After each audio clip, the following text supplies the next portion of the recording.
जी जी students, अस्सलाम वालेकुम। Today your lecture about factor theorem.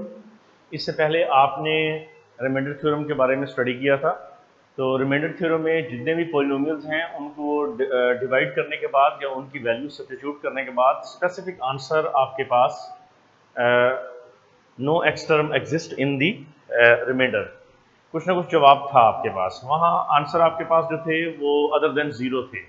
अगर आप फैक्टर थ्योरम के अंदर आते हैं तो वो फंक्शन पूरे का पूरा रिमाइंडर भी उसमें जीरो हो जाता है और जो रकम दी गई है, जो टर्म दी गई है, पॉलिनोमियल दिया गया है, वो पूरा पूरा डिवाइड हो जाता है, पूरी पूरी वैल्यू तकसीम हो जाती है। इसके लिए अब सबसे पहले देखिएगा कि हमारे पास फर्स्ट ऑफ ऑल एक इक्वेशन होगी जिसको हम बाय फैक्टर थ्योरम सेटिस्फाई करेंगे। तो इसके लिए लेट्स सी, हमारे पास एक फंक्शन है f of x is equal to x square 4x - 5। इसमें जो वैल्यू डिफाइन की गई है वो x की 1 है। इस वैल्यू को मैं पुट करता हूँ इक्वेशन नंबर 1 में। तो आप देखेंगे जो वैल्यू मैं यहाँ पर उस x की जगह डिफाइन करूँगा या इस x की जगह मैं पुट करूँगा तो हमारे पास इधर आंसर जो है इसका गोज टू 0 होगा। इट मीन जितनी भी वैल्यू इसकी डिफाइन होती है वो at x is equal to 1 पे होगी और फैक्टर थ्योरम दी हुई वैल्यू को सेटिस्फाई करता है। जैसे हमारे पास कोई भी रकम जो है वो मुकम्मल डिविजिबल हो जाती है तो उसका जो रिमाइंडर है वो आपके पास 0 आता है। अब यहाँ आप देखते हैं एफ ऑफ 1 लें तो इट मीन यहाँ 1 square 4 into 1 minus 5 5 - 5 that is 0। F of 1 ये आपके पास 0 आंसर। ये फैक्टर थ्योरम का आपके पास जो है फाइनल आंसर है। इसमें जो आपके पास रिमाइंडर आ रहा है वो 0 आ रहा है।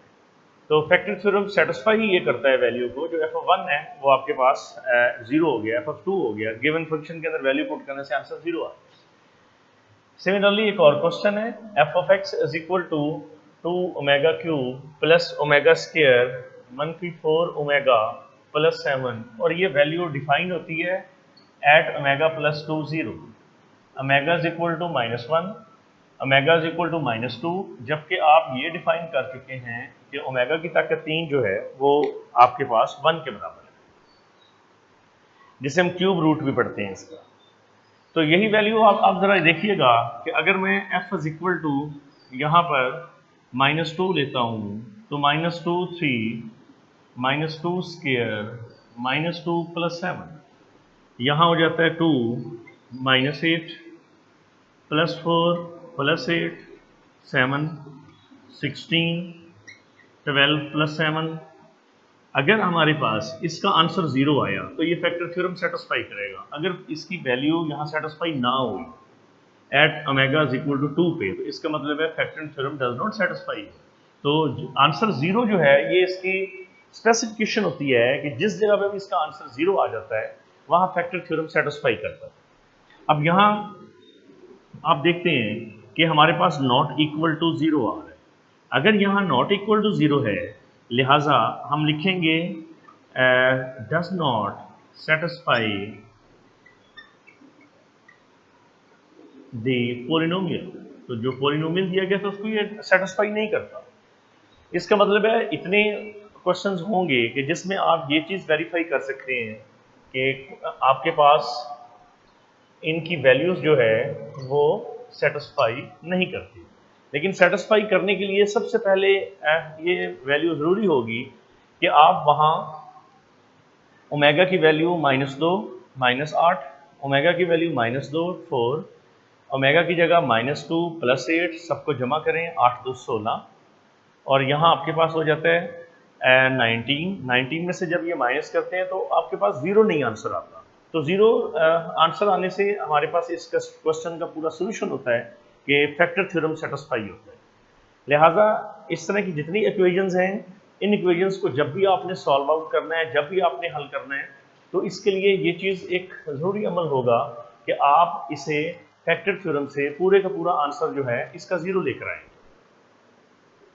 ये जितने भी सॉल्यूशंस आपके पास हैं ये पॉलिनोमियल इक्वेशंस के हैं। इन पॉलिनोमियल इक्वेशंस के सॉल्यूशंस के लिए ये चीज़ ज़रूरी है कि आप उसे सेटिस्फाई करवाते हैं एट ए गिवन वैल्यू। जो वैल्यू दी गई है उस वैल्यू पे सेटिस्फाई करवाते हैं। कुछ जगहों पे ये सेटिस्फाई होता है और कुछ जगहों पे इसका सोल्यूशन जो है वो एग्जिस्ट नहीं करता। अब देखें इसको, फिर इक्वेशंस को हल करने के मुख्तलिफ वेज थे। इनमें सबसे पहले और सबसे इम्पॉर्टेंट जो वे इसका था, जो ज़्यादातर इसका यूज़ हो रहा था, उसमें आप फंक्शन कोई भी लेते थे, उस फंक्शन को आप क्वाड्रेटिक इक्वेशन को फार्मूले से, फैक्टराइजेशन से, कंप्यूटिंग स्क्वायर मेथड से हल कर रहे थे। कोई भी इक्वेशन थी, क्यूबिक थी, तो वो क्यूबिक भी सॉल्वेबल थी उसका क्यूब बनाकर। क्यूब के दो फार्मूले थे, एक a plus b whole cube था, एक a minus b whole cube था। इसके बाद a cube plus b cube था और a cube minus b cube था। तो फर्स्ट ईयर इसमें हमारे पास जितने भी सॉल्यूशंस थे, उन सॉल्यूशंस को जब हम हल कर रहे थे तो उनके लिए हमारे पास फिर नेक्स्ट जैसे पावर्स बढ़ना शुरू हो गई तो उन्होंने इसके मेथड्स चेंज कर दिए। इन मेथड्स को जब चेंज किया तो उसमें हमारे पास एक सबसे बेस्ट और ज़्यादा जो यूजेबल मेथड था वो रिमाइंडर थ्योरम का था। फिर उन्होंने इसको फैक्टर थ्योरम से भी इंप्लीमेंट किया, which is on which answer gets to 0। Then यही चीज बढ़ती हुई साइंटिफिक डिवीजन तक आ गई। तो हमारे नेक्स्ट क्वेश्चन जो है वो साइंटिफिक डिवीजन से होंगे और साइंटिफिक डिवीजन हम इसे प्रॉपर वे में इन क्वेश्चंस को हल करेंगे। अभी इसमें एक और क्वेश्चन होगा, वेरी इंपॉर्टेंट क्वेश्चन है, question number 10, very important question.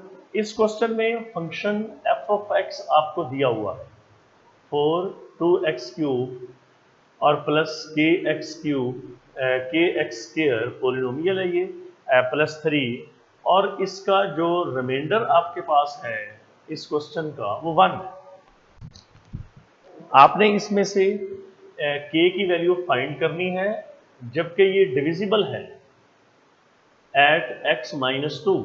ये x माइनस 2 पे डिविजिबल है कि इसकी वैल्यू जितनी दी गई है वो x माइनस 2 पे डिवाइड होती है। इसके लिए सबसे पहले आप ये देखें x minus 2 is equal to 0, that is x is equal to 2।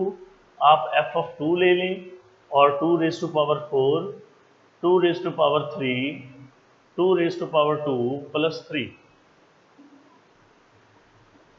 16, 8, 16, 4 के और 3, ये हो जाएगा 36 प्लस 4 के।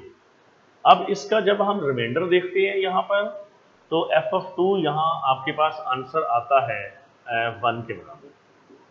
1 मनफी 36 इज इक्वल टू 4k और 35 4k के बराबर, तो k इज इक्वल टू होगा मनफी 35/4। देखें यहाँ जो आपके पास वैल्यू है ये रिमाइंडर की वैल्यू है और ये given which is equal to 1। तो ये जितने भी सॉल्यूशंस हैं, इन सॉल्यूशंस में आप ये देखिएगा कि मैंने इसको बाय रिमाइंडर थ्योरम हल किया है। इसमें ये फंक्शन जो दिया गया था f ऑफ 2, ये आपके पास गिवन है किसके बराबर 1 के, और इस पूरे इक्वेशंस को आप हल करते हैं। हल करने के बाद जो इसका सॉल्यूशन है वो मनफी 35 is equal to 4k, k is equal to मनफी 35 बाय आपके पास 4 हो जाता है डिविजिबल डिवाइडेड बाय। तो इसका मतलब है ये k की वैल्यू जो है -35/4 निकलती है। ये इसका सॉल्यूशन आंसर होगा k की वैल्यू।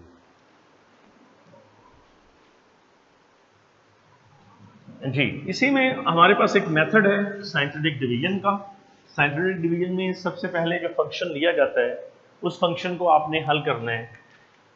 इसमें p और q आपने फाइंड करना होगा, क्वेश्चन नंबर 15। नेक्स्ट इसी तरह ये x मनफी 1 एंड x मनफी 2 पे डिविजिबल है, ठीक है, और रिस्पेक्टिवली बिल तरतीब ये डिविजिबल है। और यहाँ जो वैल्यू दी गई है वो x की 3 px स्क्वायर जमा qx जमा 6 है। ये फंक्शन डिफाइन है, इस पे ये दोनों वैल्यू डिविजिबल इस फंक्शन पे। तो वो ये कहता है कि इसको आप हल करें। Function P Q function F of x function which is a polynomial function, जो डिग्री है, पावर है, रिड्यूसिंग पावर अगर होगी तो वो पॉलिनोमियल होगा। ये 1/1 x मनफी 1 x मनफी 2 पे डिविजिबल है। इसके लिए सबसे पहले आप ये देखिएगा कि आप इसको तरतीब से कोफिशिएंट्स को पहले नोट करते हैं। ये वैल्यू x मनफी 1 1 पे डिवाइड होती है, मेथड जरा दोबारा देखिएगा। सेंट्रल डिवीजन में first of all x cube का कोफिशिएंट 1, एक्स स्क्वायर का p, q और 6 अगर साथ जमा है पॉजिटिव है तो पॉजिटिव लिखेंगे, माइनस है तो माइनस आएगा। अब यही वैल्यू नीचे उतारी जाएगी, आपके पास vertical value 1 1 multiply 1, non vertical value multiply हो, यहाँ हो जाएगा 1, इसी तरह ये p प्लस 1 और फिर ये मल्टीप्लाई दोबारा, ये होगा p प्लस 1, ये हो जाएगा p प्लस क्यू प्लस 1, फिर multiply p plus q plus 1, answer होगा plus 7 which is 1 first equation. यही वैल्यू फिर डिविजिबल होगी किस पे, 1 आप इसका नीचे उतारेंगे, नीचे आ जाएगा, x माइनस 2 है तो इधर 2 होगा। अगर रीजन इसका ये है कि हम यहाँ x की वैल्यू 2 निकाल लेते हैं by factor theorem, putting x मनफी 2 इज इक्वल टू 0। यही वैल्यू आपने यहाँ x मनफी 1 is equal to 0, x is equal to 1 निकाल। अब ये से मल्टीप्लाई 2 और p प्लस 3 और ये मल्टीप्लाई 2p प्लस 6, ये 3p प्लस q प्लस 7, ये सेकंड इक्वेशन आ जाएगी। देखें p plus q plus 7 0, 3 plus q plus 7 0, पूरी इक्वेशन हल करें, अगर माइनस करते हैं ये कैंसिल होती है, ठीक है। अब यहाँ पर जब इसे माइनस आप लेकर आते हैं तो आपके पास यही इक्वेशन, दोबारा देखिएगा, हमारे पास यहाँ जो गिवन इक्वेशन दी गई है इसमें 1 p plus 1, p plus q plus 1, p plus ये 7 हो गया, ये 1 आ गया, ये 2 से मल्टीप्लाई 3, ये मल्टीप्लाई 2p प्लस 6, तो 2p और p 3p, ठीक है, और प्लस आपके पास q प्लस 6 प्लस 1 7, ये दो इक्वेशंस हैं, ये दोनों रिमाइंडर हैं। इन दोनों रिमाइंडर इक्वेशन 1 और सेकंड, फर्स्ट और सेकंड को हल करें, यहाँ आ जाता है 4, यहाँ आ जाता है आपके पास माइनस 2p, तो p इज इक्वल टू 0, ठीक है जी। Put p is equal to 0 in equation number first, तो यहाँ 0 plus q plus 7 0, that is q is equal to मनफी 7, तो ये आपके पास p और q का आंसर आता है। ये जो इक्वेशन दी गई है ये रिमाइंडर थ्योरम का, ये आपके पास साइंटिफिक डिवीजन से ये इस तरह ये क्वेश्चन हल होगा। इसमें जितनी वैल्यूज दी गई हैं उनका डिविजिबल मेथड है, और ये डिविजिबल मेथड में आपको दोनों वैल्यूज इसकी डिफाइन हो। जितने भी आपकी फर्स्ट ईयर स्टूडेंट्स हैं, मैंने लास्ट टाइम आपको एक असाइनमेंट दी थी जिसमें आपने रिमाइंडर थ्योरम से मुतल्लिक जितने क्वेश्चंस थे वो स्टडी किए। उन क्वेश्चंस में आप सबसे इम्पॉर्टेंट एक स्टेप देख रहे थे कि x square plus x plus 1 है, तो x मनफी 1 जब मैं 0 पुट करता हूँ, ये अक्सर स्टूडेंट ने ये फीडबैक दिया है और ये चीज़ पूछी है कि आप यहाँ x की वैल्यू कहाँ से लेते हैं, तो उसका आंसर ये होगा कि 4.5 आपकी एक्सरसाइज चल रही है, क्वेश्चन नंबर 1 रिमाइंडर थ्योरम का है, जिसमें आप जितनी भी वैल्यूज लेते हैं उन वैल्यूज की को डिविजिबल के जितने भी लीनियर इक्वेशंस हैं वो गिवन होंगे, वो वैल्यू यहाँ डिफाइन की जाती हैं और उन वैल्यू को इस पे जो है वो डिविजिबल है, यानी कि x की जगह वैल्यू पुट की जाती है।